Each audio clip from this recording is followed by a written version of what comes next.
Hey everyone, Nigel and Luke here, and welcome to Crime Zone.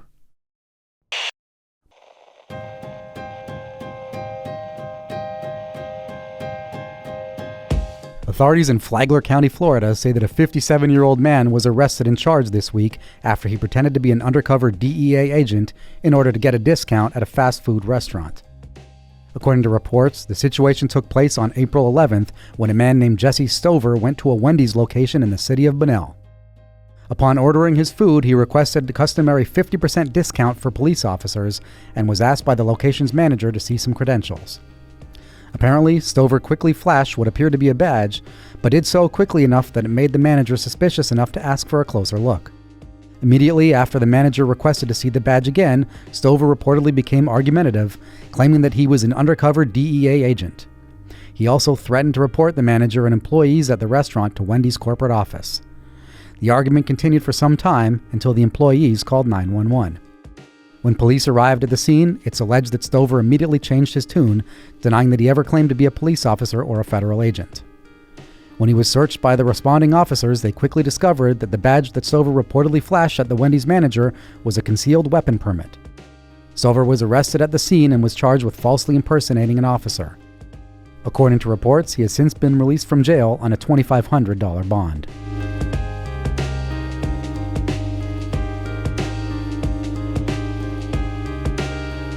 If you're a regular viewer of our Crimes of the Week series, then you probably know that most of the time when we bring up TikTok in one of our videos, it's because police are warning the public about the legal consequences of yet another viral online challenge. However, this week, we managed to find a story where TikTok actually helped to stop a crime from potentially getting much worse. According to reports, it all started on the afternoon of April 10th, when a woman from Hickman County, Tennessee, was visiting her brother. At some point, the woman's ex-boyfriend, 31-year-old Jonathan Smith, showed up at the property, and the woman agreed to leave with him in his truck. Things soon took a dark turn when the pair got into a physical altercation while driving down Highway 100, causing the woman to ask to be let out of the vehicle. Smith reportedly refused before grabbing a screwdriver and threatening the woman, telling her that if he couldn't have her, no one could. Realizing that her life was now in danger, the woman waited until Smith stopped at a gas station near Highways 100 and 46 before trying to call for help. She decided that the best way to do this without drawing Smith's attention would be to use a signal for domestic violence that she had learned on TikTok. Once inside the gas station, the woman made eye contact with the store's cashier before putting one of her palms forward, tucking her thumb in, and closing her four fingers over it. The cashier repeated the gesture back to the woman, acknowledging that he understood what she had done, and began to stall Smith at the register while other employees at the location called 911. Unfortunately, Smith figured out what was going on before police could arrive at the scene, and he forced the woman back into his truck. He sped off from the gas station just as an officer from the Hickman County Sheriff's Department pulled up. The officer was able to follow Smith's truck, initiating a chase that lasted for nearly 15 minutes.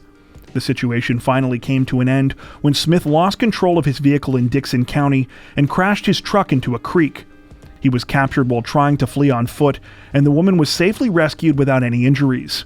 At the time of this recording, her name has not been released.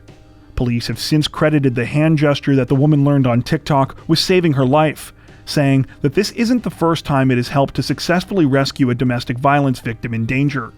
If you recall, we covered a similar story like this back in November of last year, where a 16-year-old North Carolina girl was rescued after she flashed the hand signal at passing motorists in Kentucky. Though the hand gesture was technically created by the Canadian Women's Foundation, it has since been popularized on many social media channels, particularly on TikTok. At the time of this recording, Jonathan Smith remains in police custody and has been charged with aggravated kidnapping and aggravated domestic assault.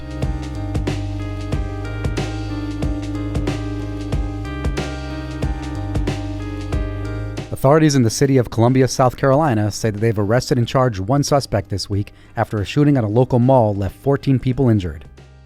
According to reports, the situation unfolded at around 2 p.m. on April 16th when shots were fired inside the Columbiana Center, located roughly 10 miles from the city's downtown. 9 people were allegedly shot during the incident, while a further 5 were injured while fleeing from the scene of the crime. The victims' names have not yet been released, but it's said that they range in age from 15 to 73. Based on evidence and witness statements, investigators determined that at least 3 people were involved in the shooting and were allegedly seen displaying weapons before shots were fired. Police also concluded that 2 guns were used during the incident and that the crime was the result of an ongoing dispute between those involved.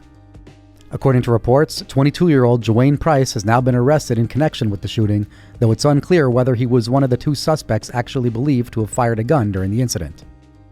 Right now, he has only been charged with unlawful carrying of a pistol, though authorities say he could be facing additional charges. Price's lawyer claims that he acted in defense during the shooting and that he turned himself in to police once the situation was over.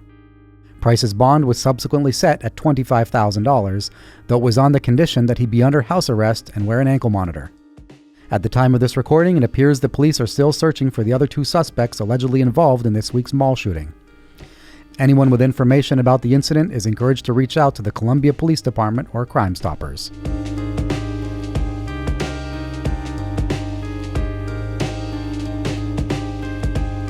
Authorities in Houston, Texas say that they are investigating the shooting of an alleged home intruder this week after differing stories emerged about what took place when the man broke into the home of a 65-year-old woman.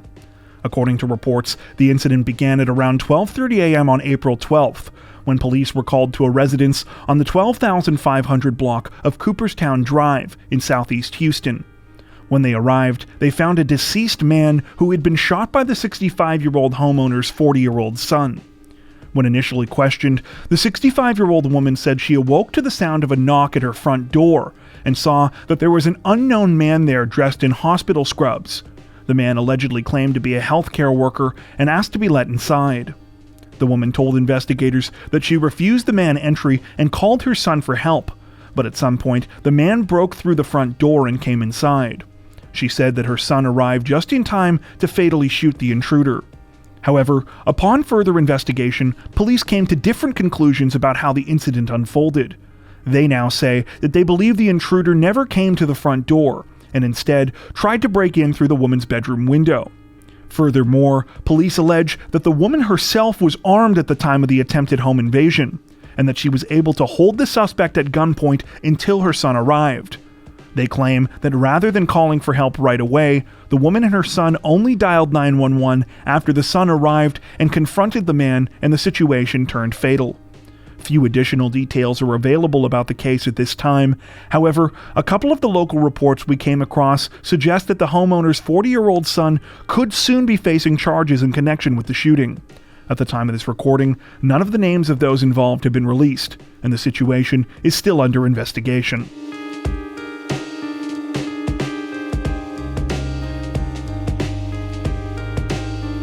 Authorities in Union County, New Jersey say that a man has been arrested and charged this week after he allegedly ran over a woman twice near the scene of a car accident when she took pictures of his vehicle after he attempted to flee.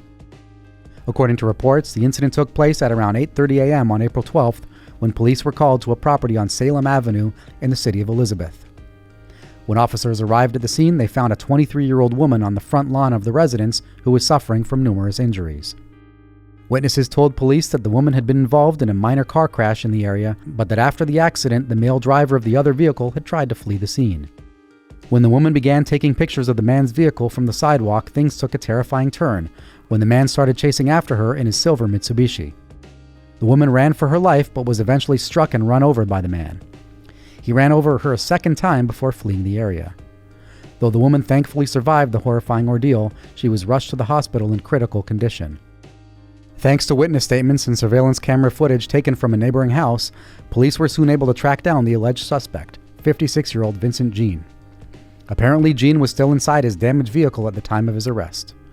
He has since been charged with numerous offenses, including first-degree attempted murder, second-degree aggravated assault, third-degree aggravated assault with a deadly weapon, and leaving the scene of a motor vehicle accident with serious bodily injury. At the time of this recording, police say the investigation is ongoing, and they are currently asking for anyone with information about the case to reach out to Elizabeth Police or Crime Stopper.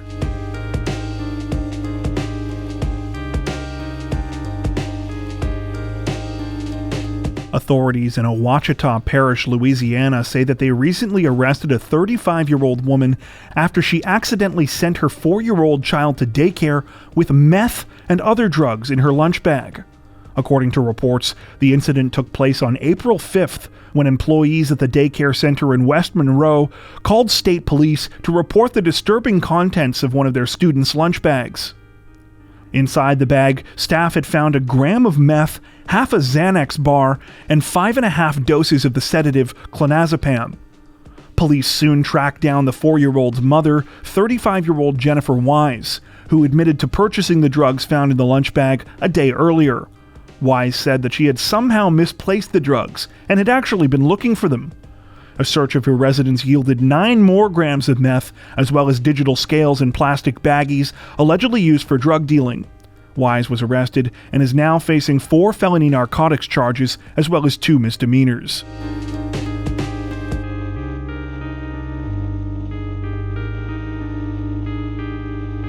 A truly disturbing story was reported out of Floyd County, Georgia this week, where authorities say they recovered the body of an 82-year-old woman who had been killed in a freezer and left there for months.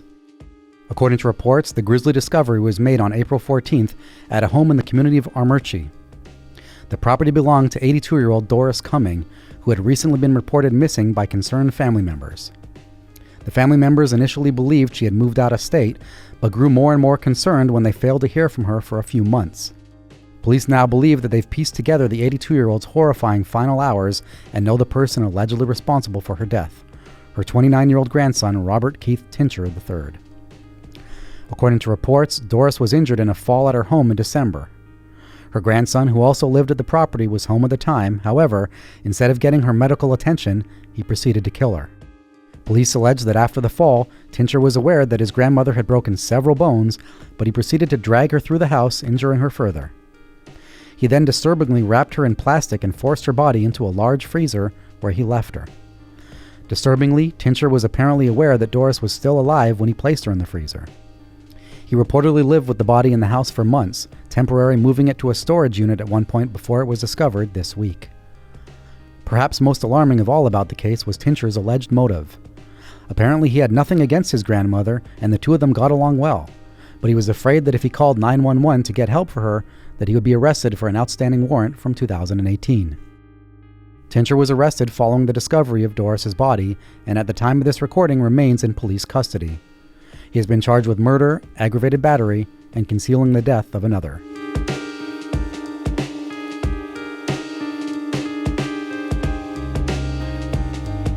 Representatives from the NYPD say that they have arrested and charged a 62-year-old man this week, more than a day after he allegedly carried out one of the worst attacks on the New York City subway system in decades.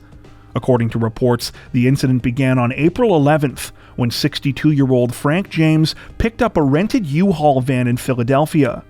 The following morning, he drove the vehicle to New York, where he was captured at 4:11 a.m. on surveillance camera as he crossed the Verrazano Narrows Bridge that connects Staten Island to Brooklyn. At 6:12 a.m., James was caught on surveillance camera once again as he parked the van at West 7th Street and Kings Highway. He was recorded wearing a yellow hard hat and orange reflective jacket, appearing to be an ordinary construction worker on his way to work.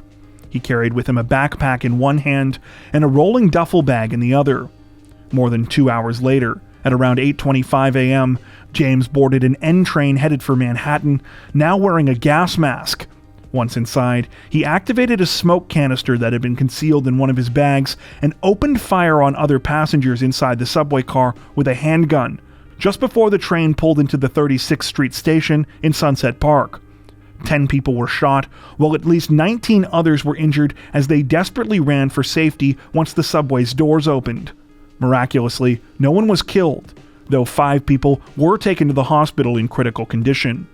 Amidst the chaos, James managed to remove his construction gear and ditch his bags, which allegedly contained his handgun, a gas can, the keys to his rented U-Haul, some bank cards, and an unknown quantity of commercial fireworks.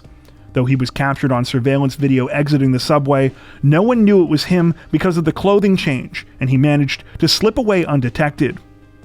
Based on the bank cards, the U-Haul, and the handgun, police were able to uncover James's identity and began to retrace his steps via the previously mentioned surveillance video. By the following day, alerts were put out to the public so that New Yorkers could report possible sightings of the suspect to police. Though tips did come in, it wasn't until that afternoon when authorities started to close in on James. This began when James himself allegedly called the Crime Stoppers tip line from a McDonald's in the East Village neighborhood of Manhattan. In the call, James reportedly stated that he was in East Village and that he had seen his face all over the news. When asked for a callback number, he said he didn't know it because his cell phone was new and that his phone battery was about to die. Police were sent to the area, but James continued to elude them until a New Jersey security camera worker doing maintenance outside of a business recognized James and flagged down a passing police vehicle. The 62-year-old was finally arrested outside of a liquor store in the area at around 1:45 p.m. At the time of this recording, details about the case are continuing to evolve and change as authorities uncover more information. As far as the motive behind the crime goes, investigators have turned to James's now-defunct YouTube channel, where he allegedly posted lengthy rants about numerous subjects. Many of these rants were reportedly racist and anti-Semitic, and it's believed that James may have held beliefs in line with so-called black nationalism. However, it seems that James's hate-filled rants were not merely limited to these topics, as he also attacked targets ranging from women to social workers, the homeless, and New York City Mayor Eric Adams. At the time of this recording, James has been charged with committing an act of terror on mass transit and is facing life in prison. The situation is still under investigation.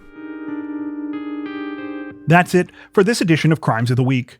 If you enjoyed our video, don't forget to like and subscribe to Crime Zone for more true crime content like this, making sure to hit the notification bell to stay up to date with our latest releases. Thank you for watching.